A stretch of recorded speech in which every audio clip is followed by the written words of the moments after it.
and even beyond the shores of the country. My name is Macauley Hunohashi, welcoming our esteemed viewers from around the world for joining us this auspicious afternoon on the Polity. So much is happening within the political firmament of the country. When you open your television sets, or you tune on to your radio, or pick up a newspaper, all the political stories are revolving around defections, internal wranglings of political parties, and coalition amidst insecurity and challenges. The economy has taken a nosedive, and everybody is feeling the pinch in the country, and they are all as a result of policies by government, policies and programs by the current administration, led by President Bola Ahmed Tinubu of the All Progressives Congress. Well, we're going to take a deep dive into the political atmosphere to break down bit by bit the unfolding events. But let me remind our viewers, we are going to kickstart this event with a special day. You know, every day is set aside to celebrate certain feats and certain programs around the world, and they are international days. But there is a day that we're hearing which has not been there, you know, has not been there for decades. You know, we have celebrated Women's Day, International Women's Day. We have celebrated the Girl Child Day. We have celebrated World Press Freedom Day, which was last week. But today, the 16th day of May, every year is set aside to celebrate boy child. So, and it is start the International Day of the boy child. And this year's theme is, I quote, building self-esteem in boys, stand up, be heard, be seen, end of quote. So everybody is expected to stand up for boys, and then we want the boys to be heard and then to be seen. Not the kind of boys that are parading the streets of Nigeria, but we're hearing that 11 million out of the 19 million out of school children in Nigeria reside in the northern part of the country. And we're going to be taking a look at that to see the role international communities are playing, as well as the role of Nigeria, and as well as those concerned, NGOs and organizations that are concerned you know, about the welfare and well-being of boys, particularly Nigerian boy child. And joining me in the studio to help us unpack these programs by breaking them down, from my far right is a very popular face on major TV stations in the country, and he's not new to KAFTAN television. He's no other person than Daboikiabo Z Warmate. Z Warmate, you're welcome to the Polity. Thank you for having me, as always. Well, Warmate is a PDP, People's Democratic Party, let me put it in full, chieftain, and he's also, he doubles as the, you know, spokesman to the National Secretary, Senator Samuel Nnaemeka Anyanwu, National Secretary of the PDP. The embattled, I would say. Well, you may disagree with me. Yes, I quite I know you disagree totally disagree with you. He remains the National Secretary. Well, well, someone that is also here to help us break down the conversation by the time we start is Barrister Uche Eze. Barrister Uche Eze, you're welcome to the Polity. Thank you for having me. Well, for the purpose of our viewers, Barrister Uche Eze is Assistant Legal Head at Boy Child Advancement and Protection Foundation, BCA PF. Well, viewers, we are going to be opening our telephone line, but that will be later in the course of the show. When I mention the telephone number, never bother to write it down because it will be displayed on your screen right there later in the course of the show, because we have to lay the foundation first of all. Let's start with our Barrister Uche. Today, 16th of May, 2025, is International Day of the Boy Child. You know, and with the theme, very, very aptly captured, building self-esteem in boys. Stand up, be heard, be seen. Well, the whole world is celebrating it. Is Nigeria celebrating this day? Well, thank you. The question you put, the whole world celebrating the International Boy Child Day. Yes.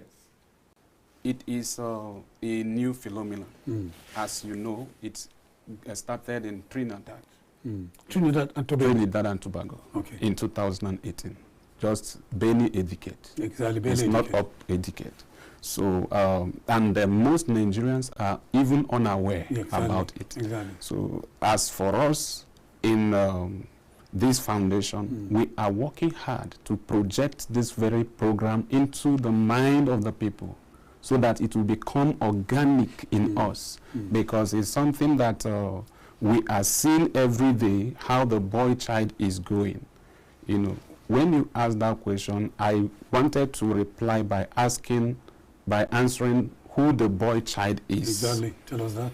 The boy child is those people between the age of 6 to 18. Okay. And you see, that is the formative years in the life of every boy child. Anybody that you couldn't get formed in those years would live either shattered, battered thereafter, or, you know, just like that. So, to get it right, an American jurisprudence says, take back your child. The street will take care of itself. That it is not the hand, that it is not the gun, rather, to be blamed, but it is the hand that holds the gun. Yeah. That is to say, we are the people expected to mold the boys. And if we handle our boys right, they will perform well out there. So it is a new call to all Nigerians. I can't come here to start assessing the government, whether the government is supporting the boy child, whether the families are supporting the boy child. All of us are victims. And what we are doing now is to start educating the government, both in the center, in the state, and in the local government, of their responsibility towards the boy child. Because if we don't take the boy child, care of the boy child, these boy child are those that will metamorphose tomorrow to cause insecurity to us in any case. Thank you. All right, Barrister, I'll still remain with you before I go to the backup. Now, what you basically do in your NGO is about advocacy. Of and course. You use the media such as ours. Beyond that, are there plans to go beyond advocacy? Because you said you intend to talk to government. How do you intend to do that? Well, it is all about engagement. You see, government is a public office. Anybody occupying any position in the government, you are holding a public office. And a public office is a trust. Yeah, it is people that gave it to you. And as such, we have to educate ourselves that government is for the people, by the people, and for the people. So who are the government? We are also part of the government. If things go wrong, I should also blame myself.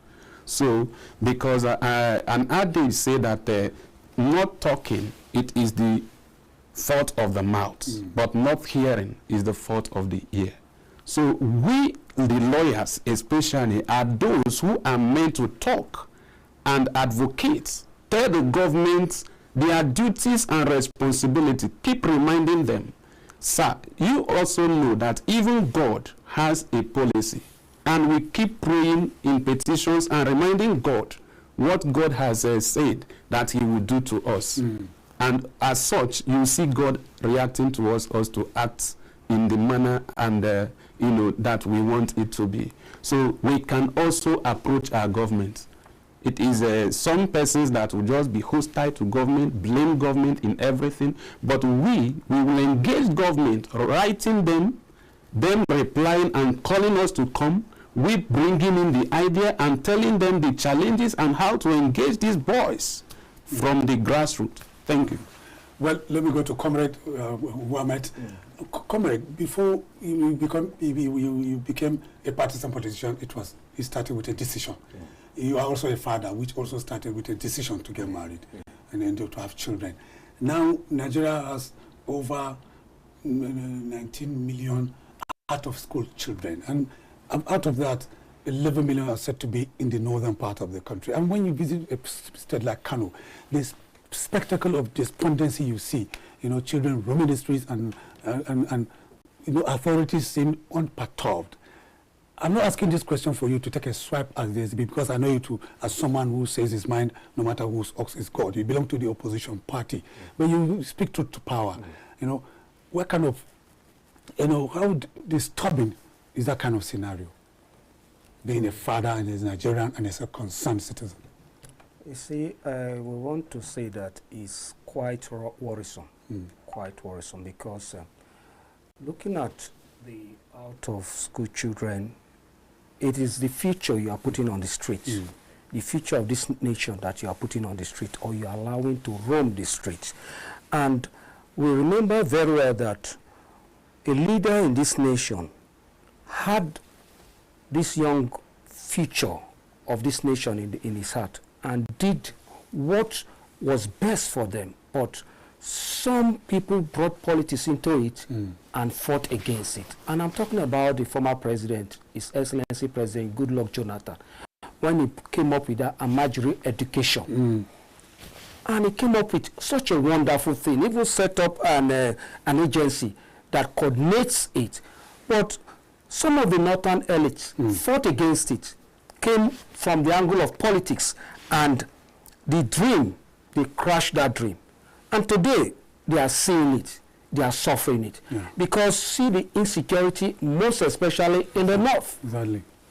There is no way you can isolate that, because they are a fertile pool of terrorists that has been kept for willing sponsors to harvest.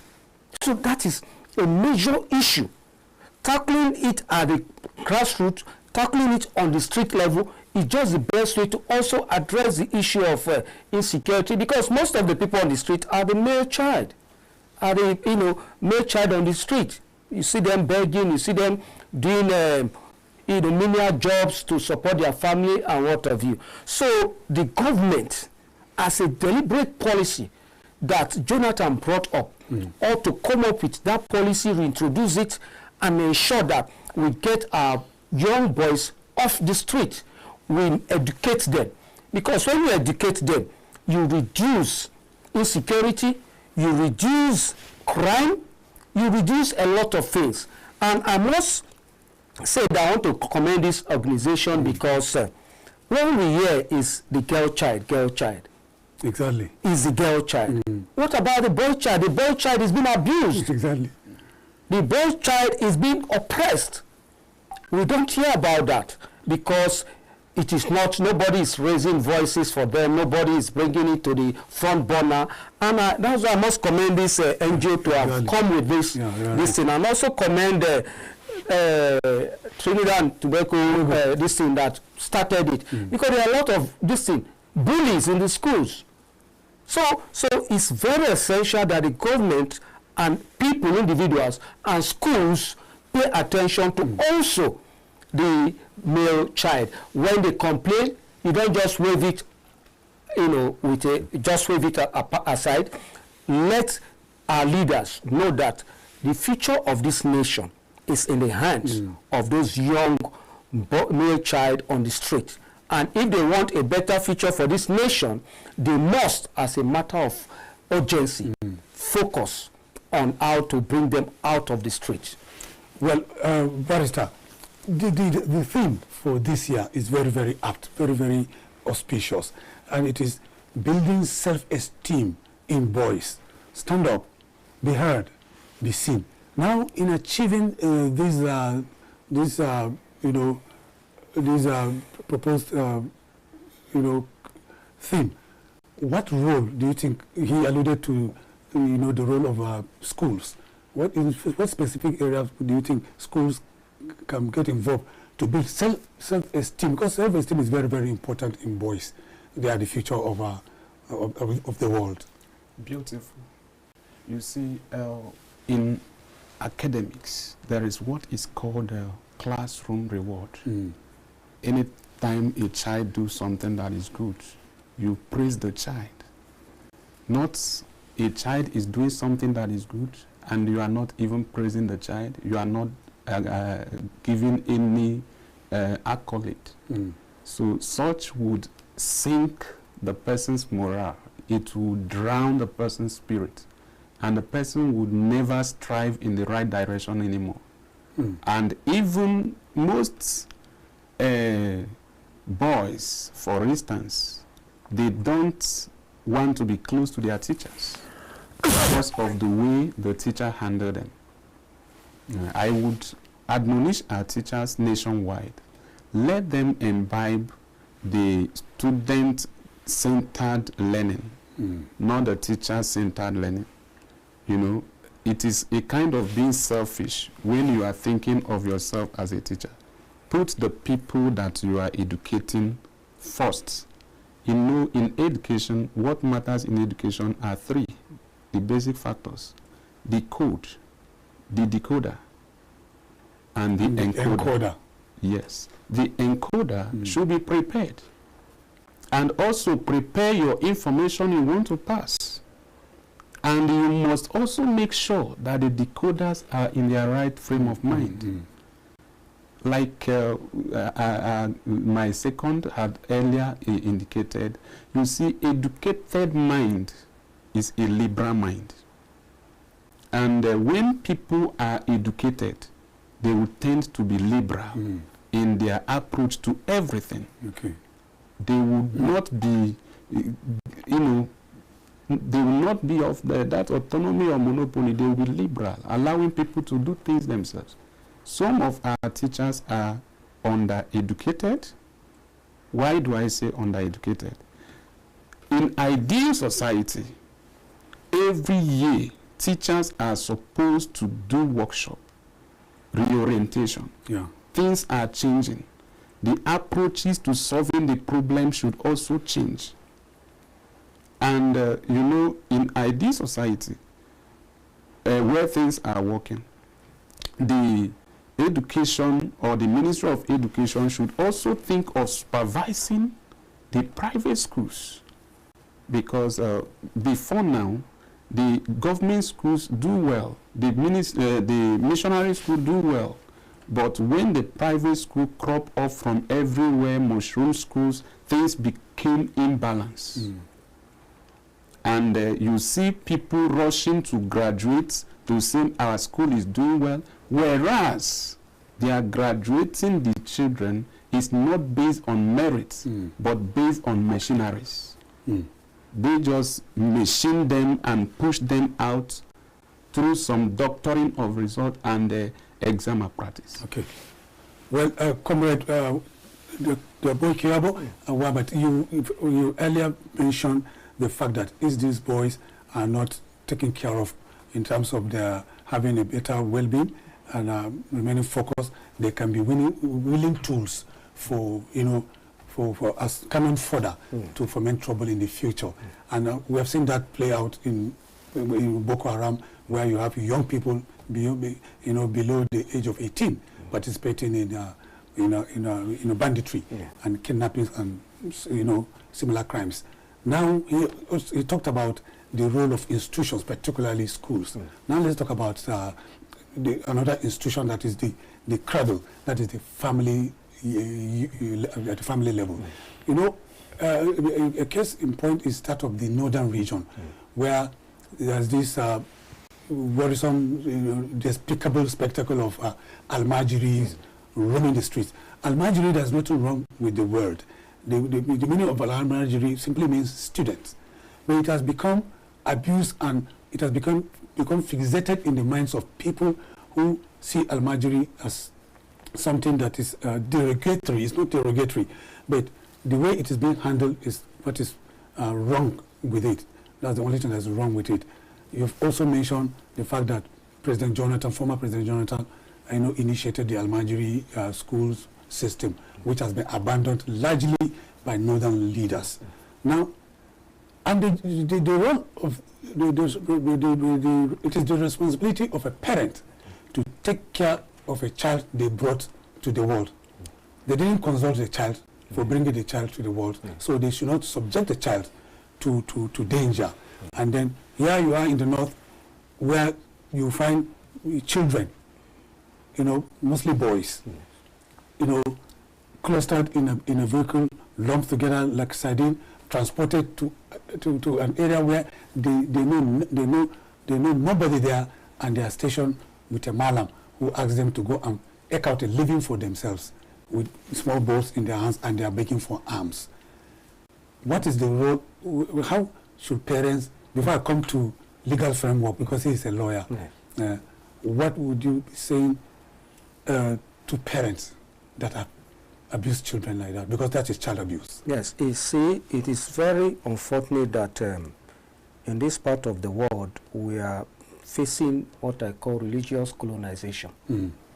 That, you know, and cultural colonization. Because looking at the word, a beautiful word, Almajiri, student. Yes, student. But in practice, is begging. Sending them out to go and beg. You ordinarily ought not to do. If you say they are students, what does it mean? That they are here for you to enlighten them. And that's why I want to appeal to our northern elites to see how they can talk to the religious leaders in the north, that they should change the orientation.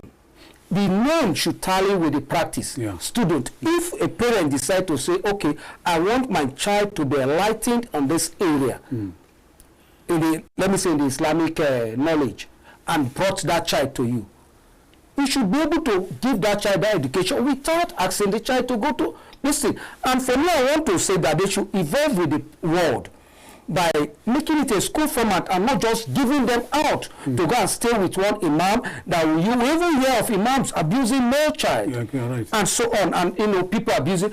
Send them, let it be like a school. If it's a body, it should be a proper school. So you have a management that will monitor the teachers, not this traditional way that somebody will stay in his house, a 2-bedroom or 1-bedroom, you now send children there without any provision and just, no. They are getting the concept wrong.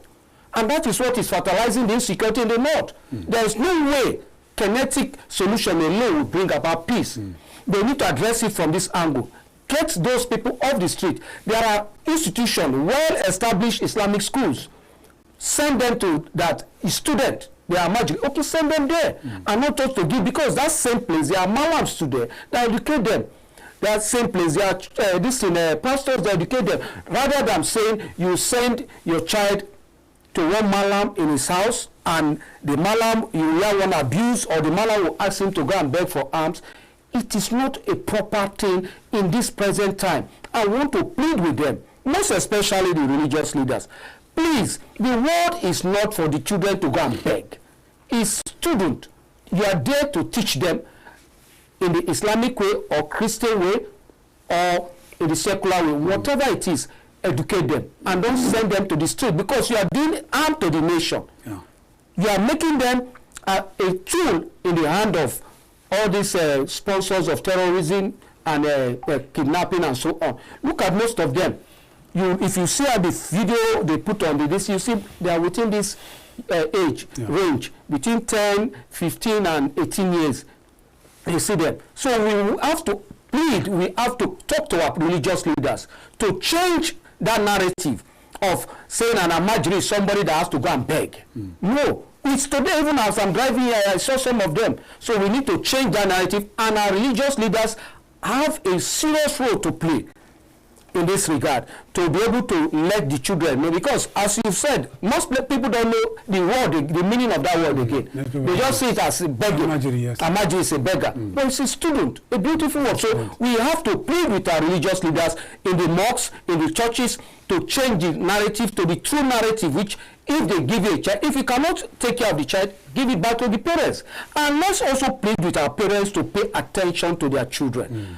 You have a child, not at the expense of, because you need to make money, you now leave the child in the hands of people that you don't trust.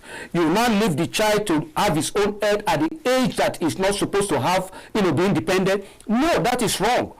You also just like he said, learn how to appreciate your child. Sometimes if I'm doing assignment with my child and she gets it, I'll say high five. It's a reward system. I'll say take high five. I see the excitement in her. So that is what parents should also try and do. We know the economic situation, we understand, but not at the expense of your child. Okay. That is, especially your male child. So many programs have been initiated in the past, and they seem to have defied solution. I remember late General Hassan Usman Katsina started a program, to discourage this Almajiri issue, and he was a lone voice, and it wasn't a success. northern governors have tried to meet to talk about Almajiri, but beyond rhetorics, nothing happened.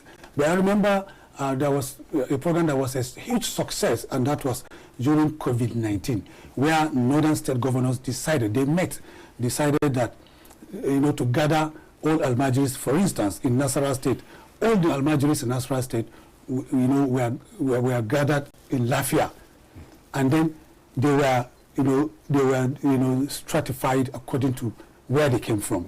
You are from Katsina, stay here. You are from Zamfara, stay here. You are from Maiduguri, stay here. They were given uniforms, the same uniform, and they were conveyed in vehicles because of the spread of COVID-19 virus. So they were, lumped into their destinations, and the exchange happened across the northern states, and it was a huge success. And for the period, COVID virus had its way. That program succeeded. There was no single Almajiri that was out there in the streets, which means it is possible. Very doable. Very doable. So it is political will. It is lack of sincerity on the part of the leadership to address the issue, not just to come and impress or for political reasons. Just come up. No, the state assembly are involved. Enact a law that if you must send your child to an imam, it must be an institution, not an individual in his home. Because just like you said, now you start to arrange them in that manner. Just imagine every state government had talked to the Imam Council and said we are going to provide facilities. So no individual, they should not, and there is a law against it. If you send your child to one imam in his house in the name of Almajiri, this is Almajiri school. Islamic knowledge is the purpose for it. Look at it. And if you do that, you'll be penalized. This is the punishment. And you see, within a couple of months, that will disappear. And we'll have our, future leaders in the confine of where they need to get the necessary knowledge in whatever area they want to have. Okay. You've already moved into the next question, that is the legal framework. Let's talk to a barrister. Well, can there be compulsion? Because there's no compulsion in religion. But a law can compel people to do certain things that is right. Beautiful. If you go back to the history, you know that before now, the education in the country were going the other way and the other way. That is, the Southern Protectorate were having their own system of education, where the Westerners valued education. Their premier then, Obafemi Awolowo, gave free education. In the East also, education was, a normal thing that people want their children to go to school. But in the North, we had this huge challenge, most especially because of religion. Western education was brought by the Christian, white missionaries, Christian missionaries. So it had a setback in the North. So at a point, during the time of Avani Koku, the government had to take over the school from missionaries in order to accommodate and let education be the responsibility of government. That was not just done. It is a legal framework. There must be an act. In my bag there, I bought a book that is National Policy on Education. Okay. The book was forwarded by the current Minister of FCT when he was Minister of State for Education. So their government has not been sleeping. Okay. The fact remains that the question that my brother here answered about whether the parents are performing their role is the question. And my uncle told me one time that it is not that while you are thanking the people or the person who sponsored a child to school, you should also thank the child that bent his head down, endure the process, and carry the trophy home. Family value matters. Any family that value education would send their child to any length to go and get that trophy. I have many northern families that are friends that are sending their children abroad and they get quality education. So let us not, deceive ourselves. So education has been evenly and equitably and equally distributed But I will allude the problem to what our former president identified. He said the lazy Nigerian youth. So that word is so deep. You know, I just told you that it is why you are thanking the people who sponsor someone to school. Also thank the person that bent his head down, endure the process. You see, most people in the North, they are lazy about their life. They are lazy about education, lazy about working it out. I had people in my class who were Northerners coming out with 2-1 first class. Yeah. Yet, mammoth crowd among them refuse to comply with every policies and define every approach that you bring to pull them out of that education, out of that ignorance, you know. So it is I don't know, it is not taking the horse to the stream, but getting it to drink. To drink the water, is another you can't thing. force it. Well, the Donald Trumps of this world, the Emmanuel Macrons of this world, the Bola Ahmed Tinubus of this world, the Ngozi Okonjo-Iweala of this world attained the feat they have attained because their ambitions were not thwarted. And they were once boys and girls. So if the boys we have today, the boy child, are not taken care of, and their well-being is not well packaged, and we end up losing future leaders. And amongst them will be engineers, doctors, senators, presidents, lawyers, and broadcasters like me. Well, we're going to take a short break, and when we return, we're moving straight into the political firmament, where we shall be taking a look at defections, internal wranglings, and the strategies being adopted by the main opposition party, the People's Democratic Party. But I'll be after this short breather. Please don't go anywhere. Stay with us. We'll be right back.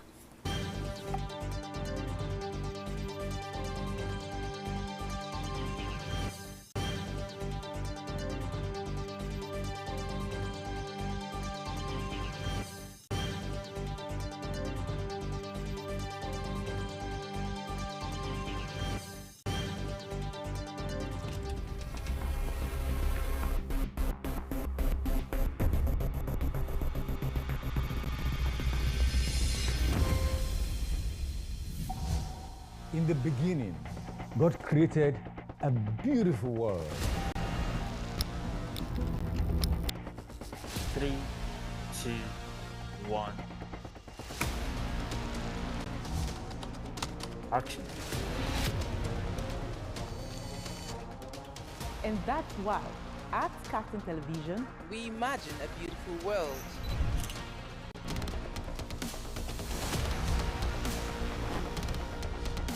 We are not just bragging. We blaze the trail in broadcasting. And it is about you. At KAFTAN TV, broadcasting is not just about information, education, and entertainment. It's an aggregation of all you need to know in Nigeria and around the world to create signal. At KAFTAN Television, we have all it takes to be on top in broadcasting. Our mission is simple: to project Africa in a truthful yet positive manner. Wait, we're coming to you in style. Here we are, starting from September. Take a look at what the facts are. And as you say on KAFTAN TV, imagine a beautiful world.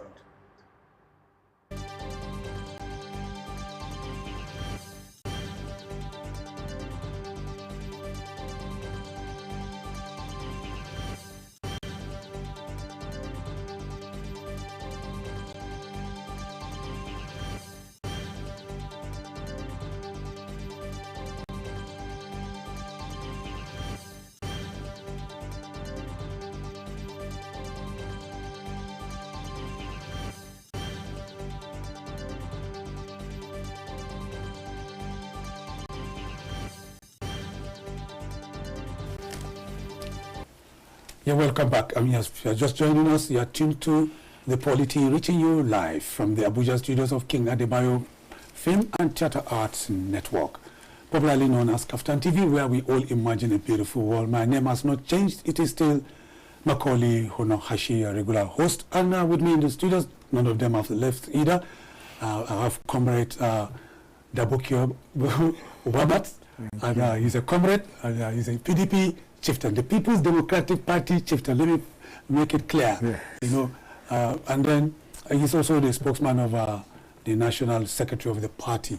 Well, beside me, also clad in white, is Barrister Uche Eze.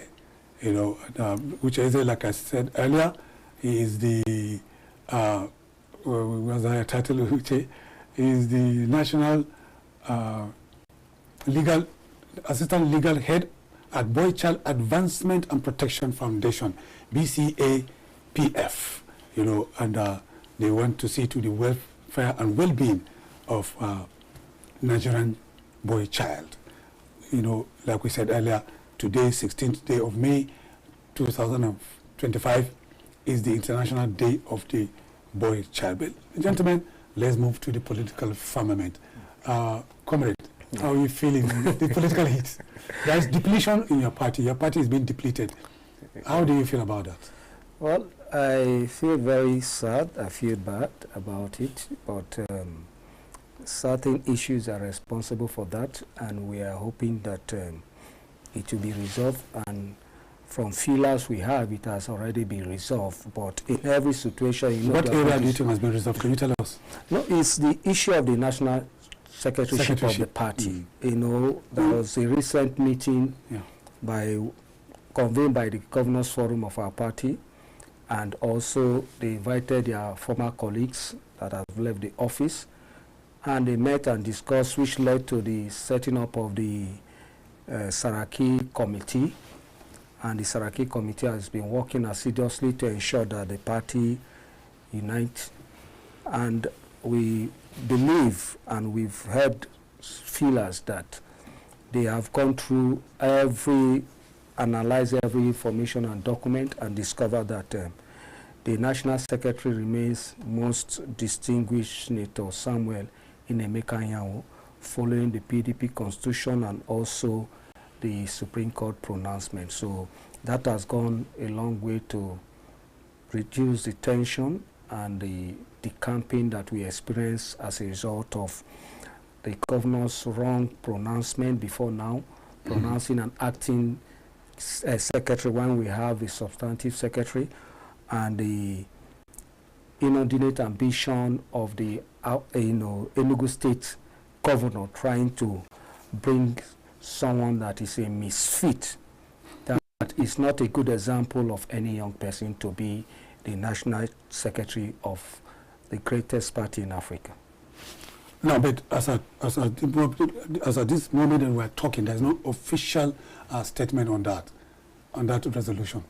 No, there's no need. It's not everything they need to tell the public. Party members are aware, and the National Secretary, His Excellency, most distinguished Senator Nnaemeka Anyanwu, will resume duty by next week.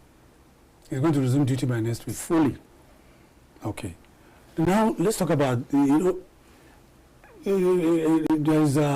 there's joy, so to speak, in the camp of the ruling All Progressives Congress because of defections from your own political party. You have already said earlier that, yes, you feel sad. And how damaging would that be towards 2027? Because it's all about 2027. Yes. Very worried the governor of Delta State left with the entire cabinet, and your own former vice presidential candidate, to Atiku Abubakar, left alongside with him.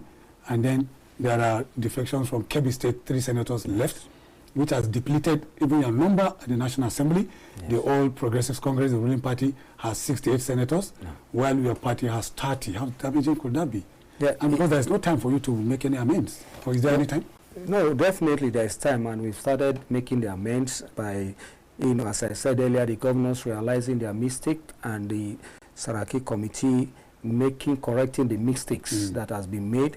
That is one aspect. And for those that are decamping, well, from what we have heard, some of them have been harassed because they have tampered with state resources, so, and based on what the former chairman of APC, national chairman of APC said, when you come into the party, your sins are forgiven. So APC is an holy ground, so when you come there, they'll forgive your sins. So you are restricted from the party? Yes, so that is why most of them, from what we gathered, are moving down there, not because the APC government is performing. That is why they are moving down there, not because of that, but because they want safety nets. They want where they will be safe. They don't want to be harassed. They don't want to be embarrassed. They don't want to be exposed. Yes, and so on. So that is why some of them. That is why we are not bothered, because taking the example of the Delta State case, it is very clear, in as much as they said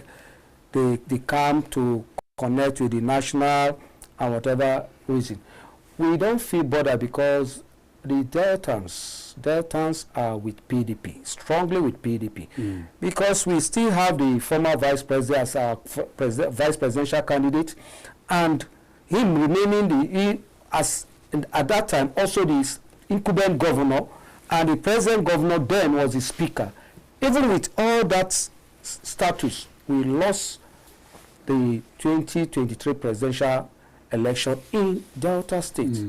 So we are not perturbed. The people that decap is the governor and those that are feeding from him. So the rest of Deltans are with PDP, and will spring a surprise and give the governor a cause to regret why it decamped to the APC. And for others, we, and I most especially, we are pushing for an amendment of section 54 and 7 of our constitution that has led to... What does it say? No, the section before now, that section talks about you joining the party before getting any elective opportunity to go into any elective office. You must serve the party or work with the party, understand the party for 2 years, 18 months. But they amended it when the former vice president, Atiku Abubakar, wanted to come to the party. They moved it from 18 months to 1 month. And that's why the former governor of, what is it called, Kebbi State, Alero So, that decamped among the senators.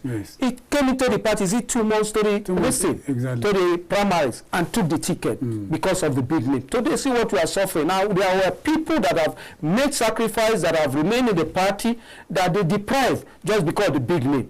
And we want to say that we should go back to the 2012 Constitution as amended, that section that says 18 months for elective office, then 1 year for this, what is it called, appointment, for you to be given appointment. Because that period will be a period whereby you understand the constitution of the party, the internal workings of the party. People just join the party and take tickets. See what happened in Lagos State. He came, destroyed the party, took the ticket, destroyed the party, and left. And gave the party all sort of name. Party that made him to be known in Nigeria. So we are speaking strongly against that amended section. They did it in their wisdom, feeling that they'll get. But one thing, our leaders feeling that they'll gather support, if members will come. It is not those that join the party that matters. It's what the party presents to Nigerians. Give Nigerians credible candidates. And Nigerians will vote. It's Nigerians that have been demonstrating love to PDP by voting PDP. It's not the big names.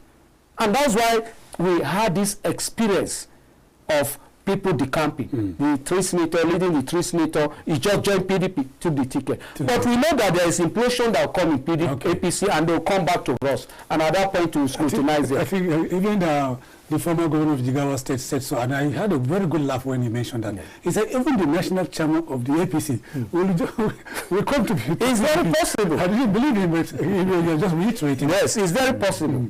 Okay, you talked about constitution of the party, that's the legal framework that binds every member of the party. Barrister, do you think the constitution of PDP is not binding enough? Because here you are, you join a political party, and then there is something you saw in the party, and the kind of people you saw in the party that attracted you.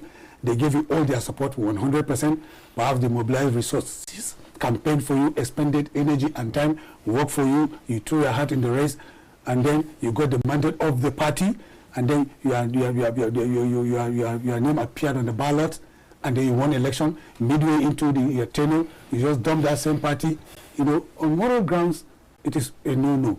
Even on legal grounds, it's a no-no. But there is a lacuna. Well, you know, when you come to constitution is a legislation.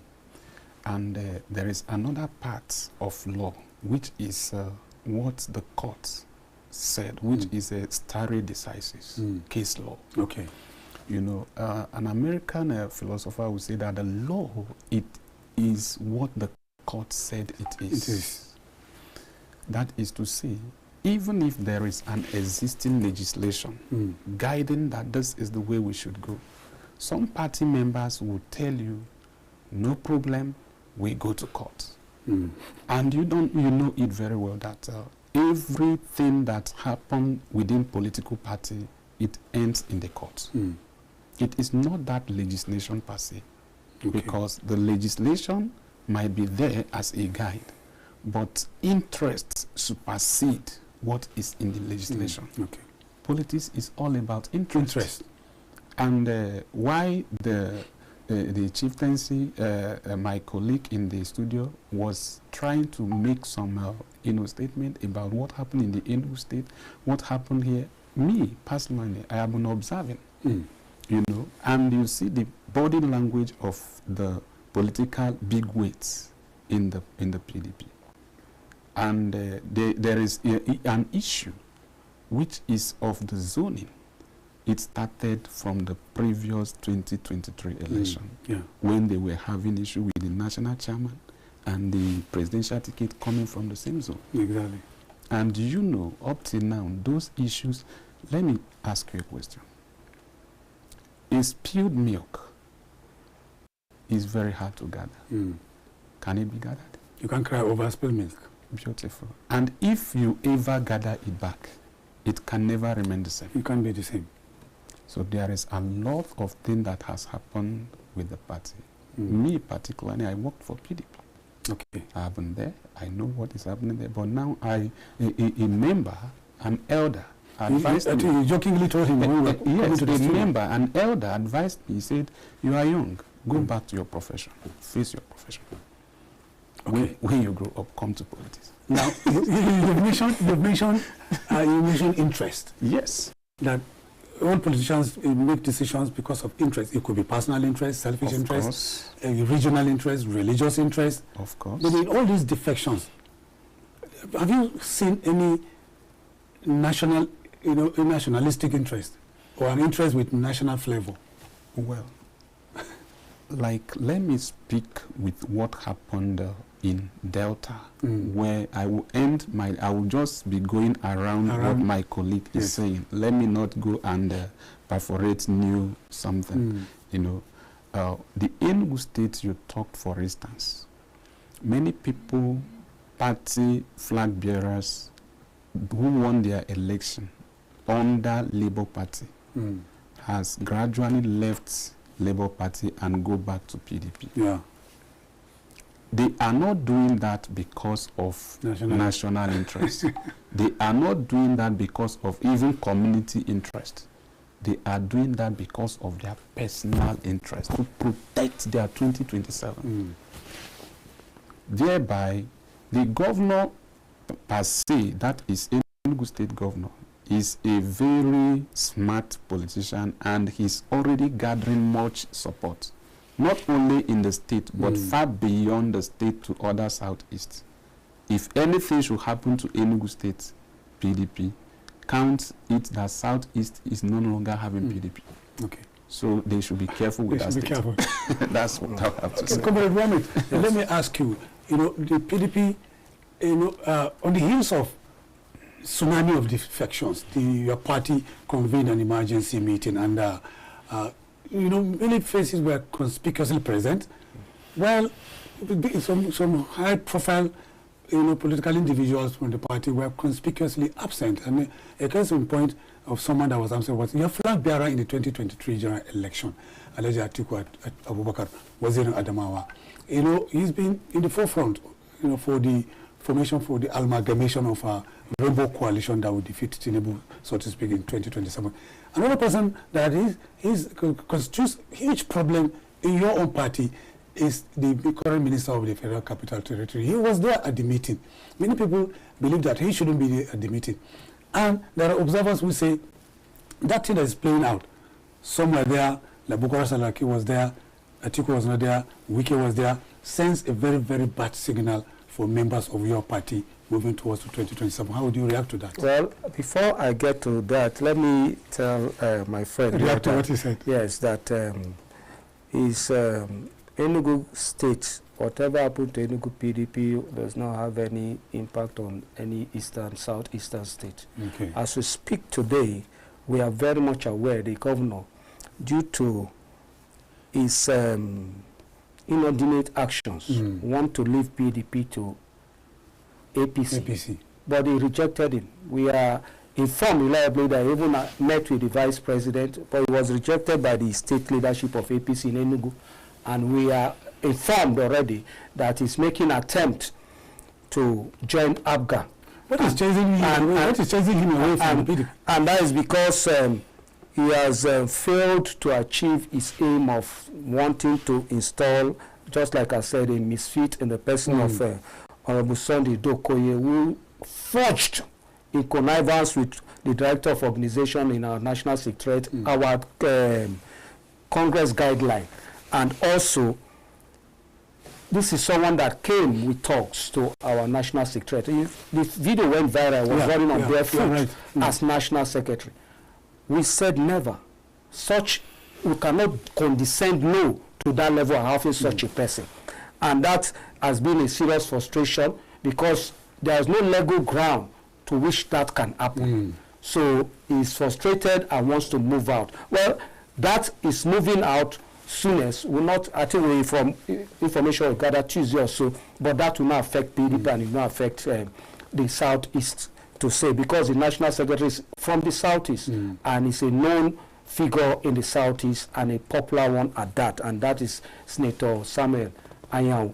Now, going to what you said about, first, the nomenclature of the meeting is Governors Forum and former governors. Okay. So that technically knocked out the name you mentioned, our presidential candidate, because he wasn't a governor. He was governor-elect before they picked him, so he wasn't sworn in as governor. So that was why he wasn't qualified to be invited for a meeting. Okay. Then that of the FCT minister and Bukola Saraki, they were former governors. Yes, that's right. And even the FCT minister, with his status as the FCT minister, is equivalent or is seen as a governor. So he went there in two capacity because he has not come out to say that he's no longer a PDP member. He remains a PDP member. And he's not just a PDP member, but gave breath to PDP when PDP became almost breathless. So for whatever reason, it deserves to be appreciated and respected, and coupled with the fact that it's a former governor and the FCT minister was invited. So he did not send any wrong signal at all. And Saraki is a former governor and chairman of the Governors Forum of Nigeria, so he also came on that platform, and they met and discussed and had some very strategic discussion on how to resolve the crisis in the party, which they led to the setting up of the Saraki Committee, and they have swung into action in ensuring that they stem the tide of defection in the party, address grievances that are not self-serving, because when, as our former president said, it's easier to wake someone that is genuinely sleeping than to wake someone that is pretending to sleep. When somebody is pretending to sleep, it's difficult to wake him. Exactly. So it's only those that are sleeping genuinely, that have genuine grievances, that can be resolved. Those that are pretending to sleep, just like what we are seeing with the Enugu State Governor, they cannot resolve it because he was in the meeting too. He agreed to all the resolution. Immediately after the resolution, you went to Enugu State, convey a kangaroo caucus meeting, nominate a misfit as against your own agreement amongst your colleagues and former senior colleagues, and also which led to setting up of a committee. It's an aberration to the committee that was set up. You cannot threaten PDP. Nobody can threaten PDP. If you want to leave, leave. You are not a governor. Somebody brought you there, and you want to blackmail. the party into accepting illegality, into accepting fraud. It cannot happen. PDP is too big for that. The Southeast has remained with PDP.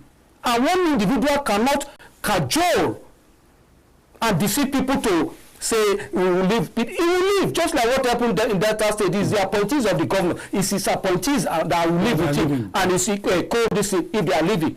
So we saw like the former Senate President Wabara. Yeah, that is someone that has been expelled. The convener of the meeting, so-called convener of the meeting, is someone that has been expelled. I have the document to that far, from his ward to his local government to his state, which a federal high court in Abakaliki confirmed his expulsion. Now talking about the House of Rep member who was also expelled from Imo State, Ogochere, a misfit who stuck in trade with propaganda and lie and blackmail, was also expelled, and those are the people that are the Southeast stakeholders. It's laughable. And you brought them to threaten that. We know you have left. Ogochere has been expelled. Before he was expelled, he's an APP member. That's why I challenge him several platforms. Go and contest under, if you are popular, go and contest under APP. So that is just the true position, and the Saraki committee is doing their best. Okay. And that's why I say you can only wait those that are genuinely sleeping. In other words, those that have genuine grievances, those that have inordinate grievances, you cannot say they are pretending to sleep, so you cannot wake them up. Okay, let's display our telephone number so that our viewers can begin to call in.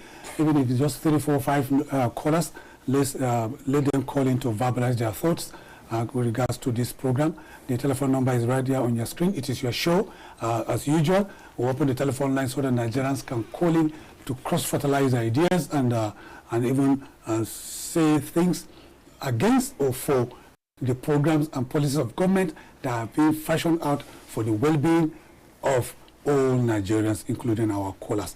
Why was Fubara, Governor Samuel Nnaemeka Fubara, not at that meeting? Because he remains a governor, even though he's in suspension. But let's take this caller, our regular caller, our Kaftan TV ambassador from Cross River State, S.O. Dudu. S.O. Dudu, you're welcome. Go ahead. It's your turn. With Kaftan TV. That's right. You're welcome. And imagine a beautiful world and a beautiful opposition with Kaftan TV. That's right. Good afternoon to you, Honorable Macauley Hunohashi, our very wonderful host. Good afternoon to you, Honorable Comrade Warmate. Good afternoon to you, the Anthony in the studio. Good afternoon. Good afternoon to our state viewers. How is Cross River? Cross River State is actually looking very good. Very good. It's calm. We thank God it's calm. Okay, it's not hot. There's no heat there. It's not too hot because of the rain that dropped 3 days today. Okay. Thank God. 2027 election. Yes. The PDP strategy amidst the defection that is actually happening. Yes, PDP at this time, just as I've been saying, must return the party to the people. The situation whereby the governors are funding the party. This is not the best. They should return this party genuinely to the people, to the members, so that members should take control of the party. We Nigerians are actually expecting so much from PDP. I am an APC member. Yeah, we know. Right from 2014. But let's tell ourselves the truth. The current government led by my party is not doing the best. And we need a very strong opposition. So if PDP genuinely begin to mend their fences, you are going to see that by 2027, most of these defectors, they are going to lose their seats. I can tell you there are states in the South that my party cannot win election there. If they want to win, it is just other maybe House of Rep, one House of Rep, still House of Assembly, but say coming to the real election, governorship election, they cannot win it. Why? Once especially like 2027, it's not going to be a staggered election. It's going to be a general election. Yeah. Whereby we are not going to see high incident of rigging, whereby like party will deploy all the federal structure to rig election. It's not going to be like that 2027. At this point in time, all this internal wrangling just that is happening in PDP. It's shameful. Even the defection in data state that our PDP is taking all the matter to the court while wasting their time. That time they are going to waste in the court. It's better that they put that time in making sure that they reconcile themselves and then to restore hopes and confidence in Nigerians, so that we will believe that truly, from one indication, PDP is now a reform, is a repented party. If they can do that, we are going to see a very wonderful thing 2027. Thank you so much. Thank you. God bless KAFTAN TV. God bless you too. We appreciate you whenever you call in with your incisive comments. Before I go to the politician, the partisan politician, Barrister, how would you react to what he said? The party must be, returned to the people if they must get it right, and they have to reconcile. That's what Esodudu said from Cross River State. Well, there is a saying that he who pays the piper dictates the tune. And I would ask, how would people fund a party?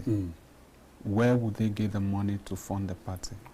Politics is capital intensive because it is easy for the public to cook for one person, but very difficult for one person to cook for the public. It is only somebody who is in power, who is controlling the wealth, that can call meeting often and sponsor those meetings. So there is no way you would tell the party members to fund a party. Instead, why party members are coming, they will be expecting, oh, we are working for the party, we need allowance and all of those things. Okay. So if it may happen in other countries, but this country, no way. Okay, let's take this next caller before he reacts to that. Hello, good afternoon. You're on to the Polity from KAFTAN TV Live in Abuja studio. Okay, good afternoon, sir. Good afternoon. Your name, please? Okay, my name is Dr. Mark. Dr. Mark. Okay, Dr. Mark, how are you from where? From Lagos, Okay, I remember you, Dr. Mark, yes, from Lagos. Okay. My contribution to the defection in the PDP. Yeah. If PDP wants to move forward. Please, Dr. Mark, could you please turn down the volume of your TV? Okay. And then go ahead. Okay, if PDP wants to move forward. Yeah. Number one thing they have to do is they have to expel Wiki and the Atiku. As far as those two people are in PDP cannot go headway. Those are the main people that are disturbing the progress of PDP, most especially the FCT minister, because he's there to do the rubbish work for APC, to ensure that there is no credible opposition. Thank you very much. Thank you very much. You have two callers you need to react before we take the next one. Okay, let me start with this last one. This last one, I want to say that people judge people from the surface without knowing the details of what they are talking about. Okay. Now I'm saying that the APC, the FCT minister is doing the dirty deal of the APC. That is very incorrect. The FCT minister has said it clearly. He went on national service and is making PDP proud. You can see what he's doing in FCT, and Nigerians are happy about what he's doing. And when they ask who is doing this, in fact, the president got threatened with the performance of the FCT minister because no other minister is performing like him. To the point he said, don't allow your party win all the local government in FCT, because by his performance alone, PDP has won FCT. Yes. The whole. So he had to, the president had to appeal, mixed with threats to the FCT minister. Exactly. So that is it. So it is not. He's working there within the party. He's doing his best. He's advising the party. Now, for example, he made a comment. He said, just like my co-panelist here said, he said in 2023, what brought the issue and that led to this lingering interest wrangling in the party is the issue of zoning. That you people should say it now, that where is the presidential candidate will come from in PDP? It ought to come from the south. Yeah. So we know that the national chairman will come from the North as we are going into convention. And he said, don't dilly-dally with it. That was what caused the issue we are having. That is about that. Then now, talking about what S.O. Dudu said, S.O. Dudu is someone that he doesn't look at party line when it comes to serious matters. And I respect him for that. Yeah. The truth remains that, yes, Nigerians are expecting a lot from PDP, and the last action taken by the PDP governors with the setting up of the Saraki committee is something that we believe will lead us on the track to recovery, on the path to recovery. And I hope that very soon Nigerians will see that, yes, PDP has put its house in order and will give them the expected position. But I also want to let them know that we are not going to come out and lie like the APC did in 2014-15 to deceive Nigerians, create problem, and now they cannot solve the problem they created for us, thinking that it's us, PDP. But it's Nigeria that we created the problem for today. Now you're on the saddle. You cannot solve the problem. And a lot of lie. In fact, former APC spokesman said the most difficult job he has ever had in his life is to be the spokesman of APC. Okay, let's take this caller. Hello. Sorry, you've been trying to reach us. Go ahead, your name and where you're calling from. Hello, my name is Elizabeth from Benue State. Elizabeth from Benue State, please, your first female caller. Go ahead. Yeah. I want to talk about PDP of the state. Okay, go ahead. The truth of the matter is that PDP cannot win. Seriously. Okay. With the kind of APC people that we have, I've already even put my mind that I'm not going to win. Because at the end of the day, even you people, you know that APC is going to win.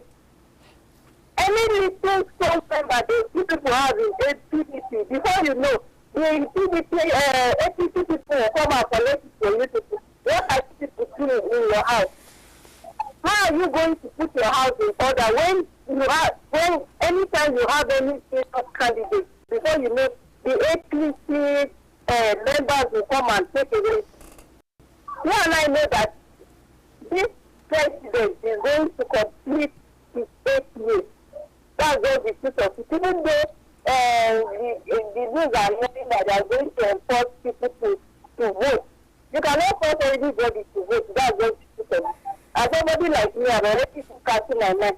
I'm not going to vote because I already know who is going to vote. So if none of your mind, you're not going to vote. You're not going to vote. The only thing I can say is that if PDP wants to win this election, 2027, okay, the first thing they are going to align with another stronger party, at least Labour Party. Okay. I don't know if it's very possible. Okay. With the situation, and I believe the Labour Party will not want to join PDP, and the PDP too, they will not want to. So it's very, very hard, this election. When we know that most of the people that hold the power in the country is from APC. So what do you expect to happen during the election? If how many governors in your own party can just expect from PDP to APC, and you expect them to, during election, see, everybody have their own selfish interest. That's just the truth of it. So I advise people, the APC and the PDP people, to put their house in order and make sure that all what are they doing as members of PDP? What are they doing to keep their members? Because this person is today is in APC, tomorrow is in PDP. It's not supposed to be like that. You people are supposed to have rules that this person, once you are in APC, PDP, you cannot go out. There should be laws that guide all these things. Okay. That's the only way. But today, this person is the PDP. Because of his own selfish interest, he just stand over entire APC.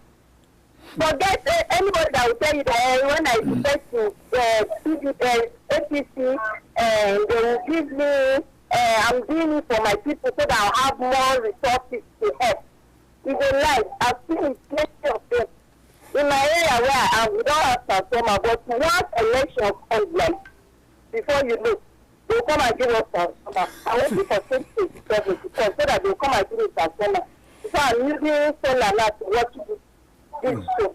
Thank you. So you're not going to vote? I'm not voting. I know who is going to win. That's just me. I'm just telling you my mind. Thank you, Elizabeth. We appreciate you for saying your mind. You know, Elizabeth is fixated, and then you don't blame her for becoming having a fixated mindset about Nigerian politics. She is of the view, a very, very strong view, that President Bola Ahmed Tinubu cannot be unseated. In fact, she will not waste her time coming out to exercise her franchise for voting. And she has the right to vote or not to vote. Yeah, you see, I want to plead with Elizabeth. That Elizabeth, please, don't work based on assumption. Please, it's one of your rights, and you should exercise it. A day will come, that right, you appreciate yourself for exercising it. You know, the Western world we see today, they went through this process. Some of us were not born to see it, but some of us read it in history. We saw what they went through, even worse than this. Even in America, there was a time women could not vote. And there was a time they manipulated election results. So this is our time. And we are working towards it, gradually working out of this phase of our development. So please, Elizabeth, that is the first appeal. Please come out and vote, and God helping us, your vote will count. And for that of PDP, we are putting we are putting our house in order, and I can assure you in a couple of months, PDP will give all of us, Nigerians, to give us the needed to position and work towards ensuring that we come back with your support, because we cannot come back alone without your support. So with your support, if you don't vote, how do you expect us to come back and unseat those that you don't want in power again? So please, support PDP, come out and vote, and you will get there. What about you are campaigning for PDP? And this is a violation of the electoral law, because campaigns... No, I'm not campaigning. I'm just... In fact, they should pay me, because I'm pleading with a Nigerian citizen that is not happy. You're playing your role as a politician. No, I'm playing my role as a citizen of this country, that she should, exercise her franchise. She should not let it go. That is important. It is important. Yes. Elizabeth, it is important. So they should pay me for enlightenment. Enlightenment. Elizabeth, like Z Warmate said, on a very serious note, come out and exercise your franchise. They are working very hard. Their party, he said, there's a committee headed by former Senate President, who was also a former governor, Bukola Saraki, and they are going to see, even though she's not happy that people are jumping from one party to the other, and it is because there is no clear-cut ideology. Barrister, I'm going to ask you this question, ideology, after Ganiu from Taraba State. Ganiu, go ahead, please, Ganiu. Hello? Ganiu, you are a regular caller. Go ahead. How is Taraba State? Yes. How are you? I'm fine, Ganiu. Go ahead. We are all fine here in the studio. I think PDP shouldn't be thinking of capturing power from APC. APC is gaining ground every day. Within you are not certain. How will you get power from the APC? Please turn down your volume, Ganiu. Turn down your volume, Ganiu. Then go ahead. I'm fully member of APC now. I'm not PDP since. I'm full member, because it's nothing to take home about that party. You see Kwara here, struggle here, whatever there, and you are expecting that people that are fully organized on field day is not easy. It's not easy. Okay, Ganiu. Thank you, Ganiu. So, what PDP should be doing, I think they should be thinking of after 2030. Maybe we'll be able to. That's the advice Ganiu is giving you. You should be thinking of 2030. Don't think of 2027. Almost now then, you are talking of capturing power from there. How would you do that one? When you are not even able to say to yourself. Okay. Ganiu, thank you. We appreciate you. He is reiterating what Elizabeth said. You have not been able to. No. But in fact, it's as if they've not heard what you said earlier. You're working so as the problem is that, you see, Nigerians need to, or some politicians need to understand the fact that it is not by the number of governors you have alone. Labour Party, for example, without a governor, look at the move they pulled and see the vote they got, almost beating our own presidential candidate. Yes. So it is not by the number of governors. People are decamping, which is very condemnable. But it's also lack of principle on their own side, and also the lack of political ideology. No doubt about that. Beautiful. But you don't rub that on the party, because the party has done its best in, discipling these people. But some of them, just like I said, they are pretending to sleep. So it is difficult to wake them. There are some that, right from the onset of PDP, not that they have not been, denied privileges, or they have not been disrespected, or they have not been insulted, but they still remain in the party. But this was a little because of ambition, not that those ones too don't have ambitions, but this one little ambition, they jump here, the next thing they'll come back, the next thing that's why I was talking about that section 50, 4 and 7.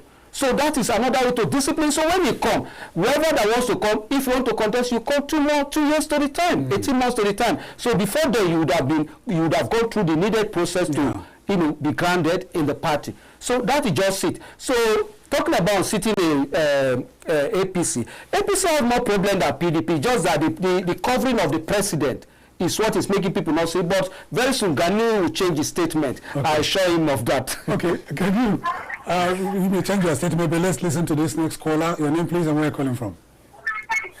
Hello. Assalamu alaikum. Wa alaikum salam. How are you today? I'm fine, sir. Good. Where are you calling from, and what's your name? My name is Mr. Mohammed. I'm calling from Abuja. Mohammed from Abuja, please go ahead with your contribution. Well, I support the first caller, Ada, you see, Mariam. Elizabeth. The lady that talk. Elizabeth. Yeah. Even me, I myself, I decided that I will not go and vote for any election. Why are you worried? What's your reason? What's your reason for not voting? Because I know the party is going for one place or the other. It's not like Tinubu wants the party to be only one system party. Okay. Turn down the volume of your TV and then go ahead.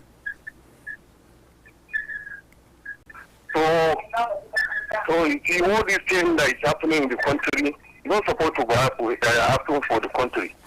Okay. Because no one, this thing, we have to get 2-party system or 3-party system so that we know that it's competition. So now for the way the polity is going in the country, it's like we are starting for only 1-party system. Okay. Thank you. Look at from our local government chairmen, all of them are debating to APC. From NCTA, Abuja. Okay, thank you, Mohammed. So you see, so the party, so I beg, let PDP come with strong candidates, so that if maybe I see the strong candidate, I can go with him. I can maybe can make my family, all of us who can go and vote for PDP. But if there is not any strong candidate, at least all me and my family will just pick at home. Okay, thank you. So I'm watching television, yeah. Let me ask Barrister, before I come to you. Yes, okay. Many people are fixated that there is a move towards one-party state with the kind of shenanigans going on. And, the national chairman of the All Progressives Congress, the ruling party that is getting more grounds and more membership, did not help matters when he was asked to react, to the girl of defections. He even gave an example with China. He said there's nothing wrong with one-party state, because even China, that is a great superpower, is a one-party state. That kind of comment did not help matter in a plural democracy. How would you react to that? Well, everybody are entitled to an opinion. And the reality is all what we are facing. So nobody is praying to have a monopolized nation where things happen in just one room, and then whatever comes out of that room is what all of us get. So we embraced the American system of governance, which is democratic governance. Nigeria is a capitalist state. It's not a communist state like China. So our economy is different. If you come to the issue of politics, we have political parties where individuals who are of full age are supposed to identify with a party. And even if not identify with a party, during the time of election, which happen every 4 years, should participate in the election. Because if you disenfranchise somebody, you are as well telling the person that the person is not a citizen. And I will say this. Justice Kayode Esho of a blessed memory said that the justice is the minimum wage you owe a citizen. For if you deny him justice, you have declared him worthless. So what do I mean by this? Voting, participating in a nation is one way of showing that you are part of this nation. So, and coming to say, let all of us be one party system, that is just a selfish statement.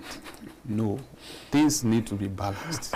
They need to be balanced. We're winding down, so let me hear your reaction to that and to what Barrister said. Yes, let me plead with Mohammed that, Mohammed, we understand your grievances and we work very hard to give you a good candidate in FCT that will, make you come out and vote. So please encourage your family, and secondly is your franchise. Please don't take it for granted. That is what we want to plead with you. Thank you for that. And to what you said about the what is it called, the APC National Chairman, and I've said it on several platforms, and I said it is laughable because I want to dare the APC National Chairman to go and live in China in 2 months and come back and tell us the story. The oppression, the repression that they are facing. It's not, yes, it's a communist state, but the repression, you don't have a voice. Today you can speak. Even people from that same party in China, their own party cannot speak. Except the leader. Is that the state he wants Nigeria to gravitate towards? I dare him to go and live in China for 2 months and join their party and see how it is. Let him have the taste of a one-party state before suggesting it to Nigerians or accepting it or promoting it in Nigeria. That is what my response will be to the APC National Chairman, because it's quite unfortunate. You don't need to have a one-party state to remain in power. PDP in their 16 years never wished a one-party state. And that's why APC had the opportunity to, blackmail and lie against it, lie it out of power. So that is just it. Okay. Barrister, your final word? We're winding down. Your final word. All right. Thank you, the viewers. And on behalf of the organization that sent me here, I appreciate the KAFTAN TV, our hosts, and I say God bless you and preserve you in this work. Amen. I will hope to come in other form, other time, in advancing the boy child. What should Nigerians expect from you from today, moving forward, as PDP opposition party? Nigerians should expect progress from PDP. Our voice will be louder. We should expect that. And I also want to lend my voice to my brother here. The boy-child issue is very, very important. We should support them. We should listen to the boy-child when he makes complaint. When he complains, we should listen to him. What is he talking about? So I want to conclude on that note that we should pay attention to the boy-child, in as much as also plead with Nigerians to also be patient with PDP, and we assure them that our voice will be louder than what they used to hear. Well, thank you so very much, Comrade Daboikiabo Warmate. I appreciate you for finding time to come to the Polity. Thank you for having me. Excuse me. Thank you so very much, Barrister Uche Eze, for coming to the Polity. I don't take the presence of both of you for granted. Here on KAFTAN TV. I appreciate it. Thank you. Thank you, sir. Well, viewers, that's the size of our package, but I want to end by talking to Elizabeth, that calling from Benue State, and Mohammed, that calling from Abuja, where we are broadcasting from, to come out and exercise their franchise whenever there is time for election, because their votes will surely count. And I will end by telling them that they should take heed to what one great Greek philosopher once said, and that's Plato. Plato said, if you do not take an active role in your governance, in the activities of your government, then you'll be doomed to be under the rule of idiots. Don't allow yourself to be under the rule of idiots by not participating. That's the service of our package on behalf of everyone, the production crew that make the program possible. I remain yours truly, your regular anchor, Macauley Hunohashi, saying, thanks for being there. See you next time.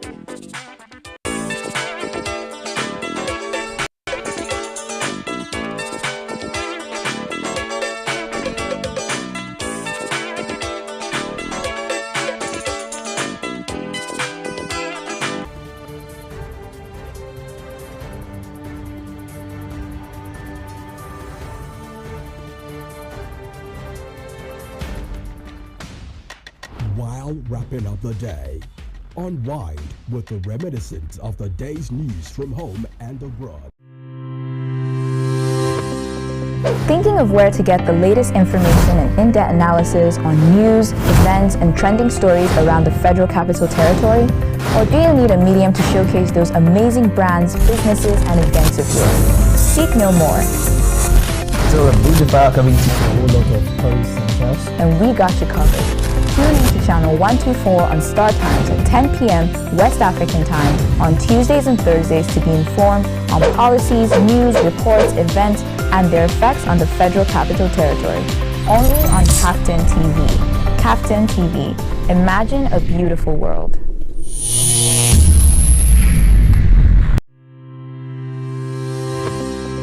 Thinking of where to get the latest information and in-depth analysis on news, events, and trending stories around the Federal Capital Territory? Or do